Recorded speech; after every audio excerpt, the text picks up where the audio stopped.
এখন অতি গুৰুত্বপূৰ্ণ নটিফিকেশ্যন প্ৰকাশিত কৰা হৈছে। আমি গোটেইখিনি কথাই ইয়াতে চাবলৈ চেষ্টা কৰিম। এই যিখন নটিফিকেশ্যন এখন আহিছে government of Assam general administration department Dispur গুৱাহাটীৰ ফালৰ পৰা। এইখন পঠিয়াই দিছে secretary to the government of Assam general administration department, আৰু কালৈকে পঠিয়াই দিছে the commissioner secretary to the government of Assam school education ডিপাৰ্টমেণ্টৰ ক্ষেত্ৰত।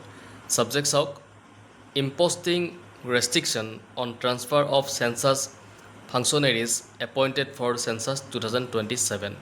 চ' 2027 চনত যিখিনি চেঞ্চাছৰ কামত নিয়োজিত কৰ্মচাৰীসকল আছে তেওঁলোকৰ ট্ৰান্সফাৰৰ ক্ষেত্ৰত এখন নটিফিকেশ্যন প্ৰকাশিত কৰা হৈছে। তো যিখিনি কথা লিখা হৈছে আমি গোটেইখিনি কথা ইণ্টাৰপ্ৰিট কৰিবলৈ চেষ্টা কৰিম। বিষয়টো চাওক, 2027 চনৰ লোকপিয়লৰ বাবে নিযুক্ত লোকপিয়ল কৰ্মচাৰীৰ বদলিৰ ক্ষেত্ৰত নিষেধাজ্ঞা আৰোপ কৰাৰ সন্দৰ্ভত লিখিছে। ওপৰত উল্লেখ কৰা বিষয়ৰ সন্দৰ্ভত এই পত্ৰৰ সৈতে ফাইল নম্বৰ ইয়াতে এটা আছে, এখন প্ৰতিলিপি সংলগ্ন কৰিবলৈ নিৰ্দেশ দিয়া হৈছে। উক্ত পত্ৰখন লখিমপুৰ জিলা আয়ুক্তৰ পৰা লাভ কৰা হৈছে।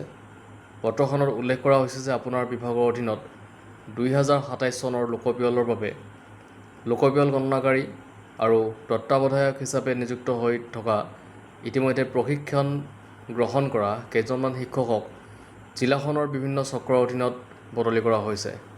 ইয়াৰ ফলত চলি থকা লোকপিয়লৰ প্ৰস্তুতিৰ কামত ব্যাঘাত জন্মাৰ সম্ভাৱনা আছে আৰু আগন্তুক প্ৰথম পৰ্যায় ঘৰ তালিকাভুক্তকৰণ আৰু গৃহ নিৰ্মাণ লোকপিয়ল তথা পৰৱৰ্তী দ্বিতীয় পৰ্যায় জনসংখ্যা গণনা সুচাৰু পৰিচালনাত বিৰূপ প্ৰভাৱ পৰিব পাৰে।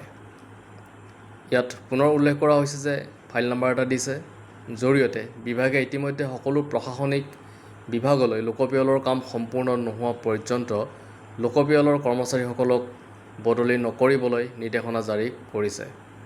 ওপৰৰ পৰিপ্ৰেক্ষিতত আৰু ভাৰত চৰকাৰৰ দিঅ' লেটাৰ নম্বৰ ইয়াত এটা আছে অনুসৰি 2027 চনৰ লোকপিয়লৰ বাবে নিযুক্ত গণনাকাৰী তত্ত্বাৱধায়কসকলক লোকপিয়লৰ দায়িত্ব সম্পূৰ্ণ নোহোৱা পৰ্যন্ত বদলি নকৰাটো নিশ্চিত কৰিবলৈ প্ৰয়োজনীয় নিৰ্দেশনা জাৰি কৰিবলৈ অনুৰোধ জনোৱা হৈছে, যাতে 2027 চনৰ লোকপিয়লৰ সৈতে জড়িত ক্ষেত্ৰ পৰ্যায়ৰ কাম কাজ সুচাৰুৰূপে আৰু কোনো ধৰণৰ বাধা নোহোৱাকৈ সম্পন্ন কৰিব পৰা যায়। এই বিষয়টো আপোনাৰ জ্ঞাতাৰ্থে আৰু প্ৰয়োজনীয় ব্যৱস্থা গ্ৰহণৰ বাবে জনোৱা হ'ল। তো দেখিবলৈ পাইছে এখন গুৰুত্বপূৰ্ণ নটিফিকেশ্যন আছিলে, আৰু এই নটিফিকেশ্যনখনৰ গোটেইখিনি কথা আমি ইয়াতে ইণ্টাৰপ্ৰিট কৰিলোঁ। যদি ভিডিঅ'টো ভাল লাগিছে লাইক, শ্বেয়াৰ আৰু ছাবস্ক্ৰাইব কৰি দিব।